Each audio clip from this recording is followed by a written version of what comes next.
Hello everyone, सुबह का वक्त हो चुका है और यहाँ देखिए सभी के जाने के बाद अब मेरा हो रहा है नाश्ता। तो नाश्ते में आ जाए सब्जी और पराठा और चाय। सब्जी पराठा चाहे जितना खा लो, लेकिन नमकीन के साथ जो पराठा खाने का स्वाद है ना, तो उसका ही मज़ा ही अलग है। नाश्ता करने के बाद मैंने अपने बेटे को सुला दिया है, क्योंकि उसको अभी थोड़ा सा जुकाम हो चुका है और जब तक वो सोएगा नहीं तब तक मेरा काम तो होना ही नहीं है। आज मेरी बेटी गई हुई है थोड़ा पापा के साथ अपने बाहर शॉपिंग करने, क्योंकि उसका बर्थडे आ रहा है। तो मैं उसके साथ नहीं गई हूँ। और यहाँ देखिए मेरा बेटा सो चुका है और अब हम लग गए हैं अपने काम में। और ये देखिए ढेर सारी धनिया मेरे पतिदेव लेकर आ गए हैं, क्योंकि कोई भी सामान या सब्जी होती है वो थोड़ा नहीं लेके आते, एक साथ लेकर आ जाता है। तो हम थोड़ी सी धनिया और जो भी धनिया होती है, हरी सब्जियाँ होती है, मैं गीले कपड़े में करके रख देती हूँ उनको। तो ये काफ़ी फ्रेश और अच्छी बनी रहती हैं। तो यहाँ देखिए कपड़े को, सूती कपड़ा को गीला करके इसमें पुदीना और धनिया को मैंने अच्छे से फ्रिज में रख कर, डलिए में रखा और मैंने फ्रिज में रख दिया है, क्योंकि आज बहुत सारा सामान था जो मुझे सही से रखना था। और यहाँ देखिए ये जो डब्बे हैं ना, ये सर्फ के डब्बा था। मैंने जो सर्फ मंगाया था उसमें ये डब्बे निकले हुए थे। मैंने उनको धुल के अच्छे से धूप लगा कर ही मैंने ये जो नमकीन बिस्किट वगैरह होली का जो त्यौहार आया था मैंने इसमें रख दिया था। लेकिन पतिदेव बोल रहे थे इसमें अच्छे से पता नहीं क्यों सर्फ की महक आ रही है। तो मैंने कहा अच्छा। तो मैंने फिर सारे डब्बों को से सारा सामान निकाला और ये स्टील का डब्बा मैंने साफ़ करके इसमें अच्छे से रख दिया। कोई भी चीज़ वेस्ट ना हो इसलिए मैंने डिब्बे को यूज कर लिया था। लेकिन मुझे लगता है कि ये डिब्बे खाने पीने में कोई यूज़ नहीं आएंगे, क्योंकि इनमें से महक आती ही रहती है। स्टील का डब्बा में मैंने सामान सारा नमकीन बिस्किट वगैरह रख दिया था। अब ये कलसिया है, ये कलसिया इसको कलश या कलसिया कुछ भी बोल सकते हो आप। ये मेरी शादी की कलसिया है और इसमें मैं चीनी स्टोर करके रखती हूँ, क्योंकि स्टील का डब्बा रखो या स्टील का कोई भी बर्तन आप यूज कर सकते हो। और जब ये सब चीज़ें रखी हैं तो मुझे नहीं लगता कि इन सब चीज़ों को फालतू में वेस्ट होना चाहिए। पानी आप कितनी चीज़ों में भरोगे। तो मैंने 5 किलो तक चीनी मंगाई थी, तो मैंने इसी में सारी चीनी स्टोर करके रख दी है, बाकी थोड़ी सी अलग रख दी है। बाकी अब आता है घर में क्लीनिंग का समय। सुबह सुबह अभी बेटा मेरा सो रहा था, सारी अब मैंने मेज को जितना भी सारा डस्ट था सारा साफ़ करके मेज को अच्छी तरह से क्लीन कर दिया है, क्योंकि पहले सारी चीज़ों को अरेंज करना पड़ता है, उसके बाद ही सारा काम होता है। तो ये देखिए मेज हमने अच्छे से साफ़ कर लिए।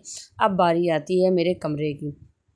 और ये देखिए बेटा मेरा भी सो रहा है और ये जब उठता है तो सारा सामान इधर उधर खेलता कम है, फैलाता ज़्यादा है। तो यहाँ देखिए 2-2 गाड़ियाँ उसकी रखी हुई, तो पहले मैंने इनको अरेंज करके रखा। उसके बाद आती हूँ रूम में। ये देखिए पतिदेव ने रात भर में पता नहीं कितने गिलास सान के रखे हुए हैं। पानी पीते हैं यहीं रख देते हैं। फिर सारे बर्तनों को पहले तो मैंने इकट्ठा किया। उसके बाद आजकल पता नहीं क्यों गर्मियाँ शुरू हो गई हैं ना, तो ये डस्ट वगैरह बहुत ज़्यादा हो जाती है रूम में। बाहर वाला रूम है मेरा, तो डस्ट वगैरह हो ही जाती है। तो ये पूरी बेड में जो डस्ट हो जाती है, मैं उसको डेली का डेली मैं साफ़ करती हूँ, फिर भी इतनी ज़्यादा डस्ट हो जाती है। तो यहाँ देखिए जितनी भी क्लीनिंग थी, ये वैसे तो मेरी बेटी सारा क्लीनिंग का काम करती है, लेकिन आज वो नहीं थे तो ये सारी चीज़ें मुझे करना पड़ा। सर एक गीला कपड़ा लेकर आई और पूरा मैंने बेड वगैरह अच्छे से साफ़ किया, क्योंकि जब भी कोई भी डस्ट वगैरह साफ़ करना हो, अगर आप सूखे कपड़े से साफ़ करते हो तो इतनी अच्छे से नहीं साफ़ होती। जितना आप कपड़े को थोड़ा गीला करके आप साफ़ करते हो ना, तो डस्ट अच्छे से साफ़ हो जाती है। सारी चीज़ों को अरेंज करके मैंने बेड वगैरह झाड़ दिया है, क्योंकि बेड वगैरह कंबल वगैरह तो मैं सुबह ही हटा देती हूँ उठने से पहले ही। और यहाँ देखिए अब बाती आती दोपहर की झाड़ू की है। सुबह मैंने झाड़ू पोछा एक बार सबसे पहले घर में लगा देती हूँ उठने तक, क्योंकि पूजा पाठ वगैरह होता है। और ये दोपहर में सबके जाने के बाद घर में गंदगी हो ही जाती है। और ये बैठका वगैरह आप देख रहे हो, ये घर के हाथ के ही बने हुए हैं, मेरी मम्मी ने हाथ से ही बना हुए हैं।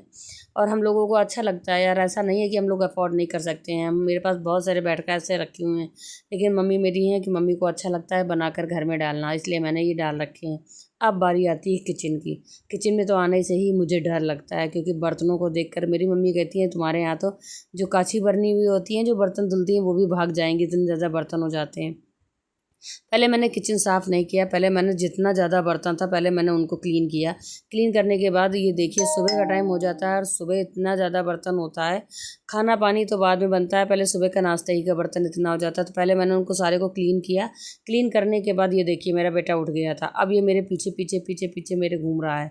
अब मुझे काम भी करना है, इसको भी संभालना है। तो ये देखिए मेरे पीछे, क्योंकि इसको थोड़ा सा जुकाम हो चुका है। बच्चे जब जुकाम होता है वगैरह खांसी होती है तो थोड़ा इरिटेट करते हैं बच्चे। अब वो मुझसे बोल रहा था मुझे गोदी ले लो। अब मुझे काम की पड़ी थी, फिर मैंने थोड़ी देर उसको गोद में थोड़ा फुसलाया, थोड़ी सी नमकीन उसको प्लेट में निकाल के दे दी। मैंने कहा तब तक तुम खाओ, तब तक मैं थोड़ा सा काम कर लूँ। उसको मैंने हिलगा दिया था उसके बाद मैं आ गई थी किचन में पापा को खाना लगाना था। सुबह सब्जी मैंने थोड़ी सी सुबह ही बना ली थी, फ्राई आलू की, और मैंने मूंग की दाल एक तरफ बनने के लिए रख दी थी। बीच में ही मेरी मूंग की दाल बन गई थी और पापा को खाना लगा के दे दिया था। बाकी साथ साथ मेरा सारा काम हो रहा है। हम हाउस वाइफ की ज़िंदगी ऐसी होती है, बच्चे घर कितने रहते हैं, देखने में लगता है बस काम क्या है, लेकिन ये छोटे छोटे से काम ही होते हैं जो हमारा पूरा दिन खींच लेते हैं।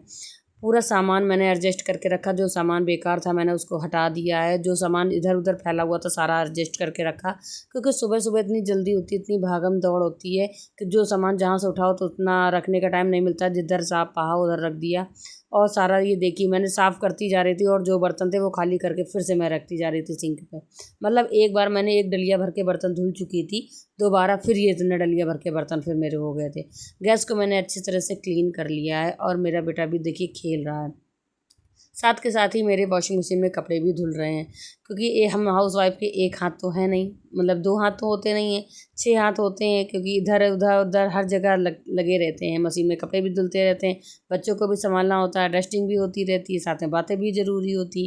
और ये देखिए किचन साफ़ करने के बाद मैंने सारे बर्तनों को अच्छे से क्लीन कर लिया है।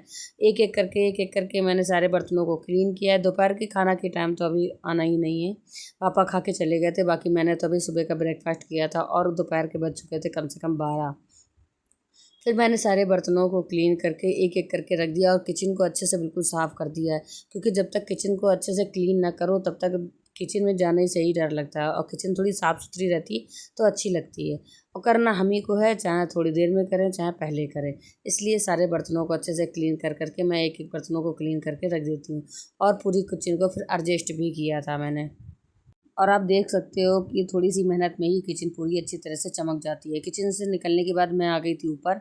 सारे कपड़े मैंने हाथ से धुले थे, क्योंकि वॉशिंग मशीन का जो ड्रेन है मेरा, ड्रायर है, वो मेरा थोड़ा ख़राब हो चुका है और मैं सुधराने के लिए भी इस तरह भी कोशिश नहीं कर रही हूँ, क्योंकि इस समय धूप इतनी ज़्यादा अच्छी निकलती है ना, क्योंकि गर्मियाँ चालू हो गई हैं, कपड़े धुल जाते हैं, बस हाथ से धुल के थोड़ा सा मैं धूप में डाल देती हूँ। उसके बाद मैं आ गई थी अपने बेटे की मालिश करने, क्योंकि अब उसके दोपहर में फिर सोने का टाइम हो चुका है। सुला देती हूँ तो ये फ्रेश हो जाता है, वरना ये बाथरूम में अपना गीले कपड़े करते रहता है।